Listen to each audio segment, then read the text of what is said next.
Hi and welcome back to Down the Shed. We'll just unlock this. But I have resprayed the 1911 and you've got a glimpse of. So this is what it used to look like. So yeah, it was that silvery greyish colour. Had a few knots, but that's general wear really. So now it looks like this. And you can see the orange peel effect in there. It was too cold when it was done. So it will get a gentle rub down. I'll take it into my mate's spray booth and I'll redo it. I do actually spray it with the slide in place because you don't really want to get any paint over any of where this recoils. It did get a little bit sloppy to start with, but just enough. You just want to make sure and then take it apart and blow it out and whatever. Just if you feel you need to, you can always run a bit of very fine emery paper in the rails. So let's have a do break. So we'll just push the pin here. No mag. So yeah, as you can see, the rails, and I didn't take out anything in there. I don't think there's anything in there to worry about actually if you spray it at this point. You could just get away with if you took this away and take the grips off, you could pretty much spray that as it is. I would mask or take out all the springs to the beaver trigger safety. So that's one trigger safety and that's the other one. So that's the other safety catch.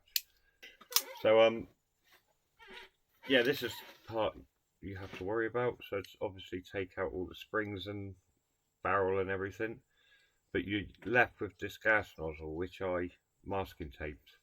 But that is possible to take out. I can't remember how exactly on this one without stripping it all down.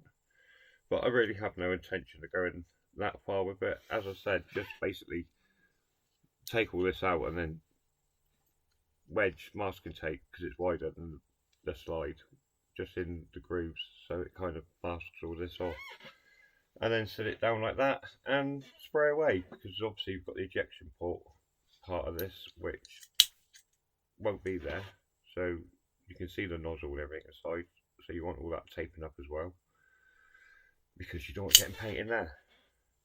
As you can see, there is a bit of wear on the barrel. I did the outer barrel. The inner barrel is a complete bust to take out, so we're not going to do that. But you can see there's a bit of wear on that already. Where is it? Oh, there's a couple of marks just up the top here. There you go, you see them. So there is a little bit of wear on it, but that's all honest in and out of holsters and everything. So we'll just slide this back on.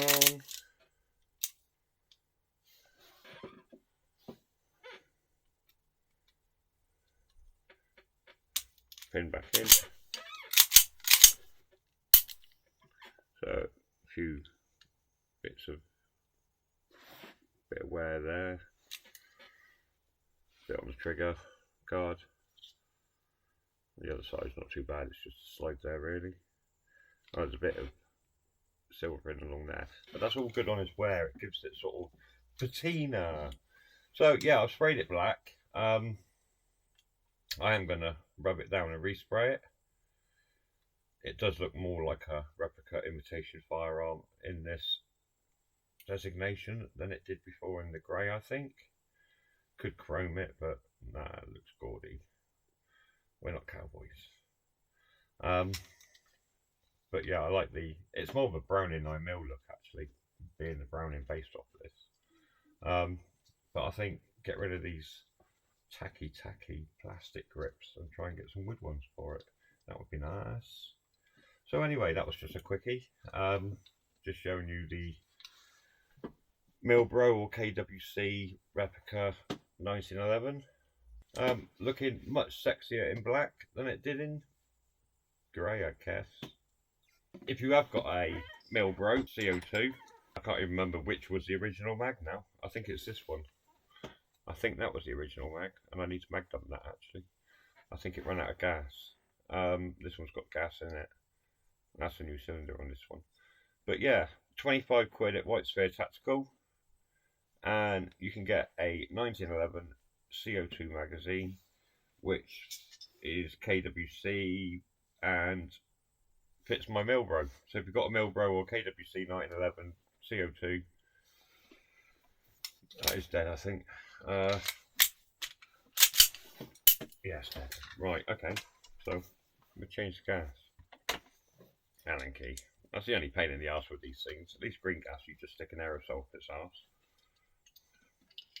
So empty one out. New one. Just literally sit it in there. Make sure it's in the right hole, which it is. And then what I suggest is you whiz round till you feel it go tight, like that. And then it's about 360-degree turn. So actually make it about 520, 540-degree turn. But you heard the little hiss. That is now loaded because we chambered one. So that's cocked. Technically, even though it is cocked, it's not really loaded until the magazine's in, because that's the power source. So let's empty this out. Lock open on empty, I love that. And you see how slowly it went then?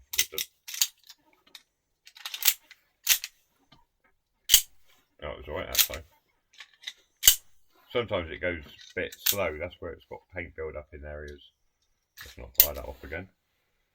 So, as I was saying, if you put it on safe now, you cannot rack that slide. Take the catch off, not a problem. You can't pull the trigger either with the safety on. So, keep the safety on, you can't cock it, and it's always, even if it is loaded, it's always safe. So, yeah, thanks for watching. Like the video, subscribe to the channel. Play it Redcon or Bomb Dump.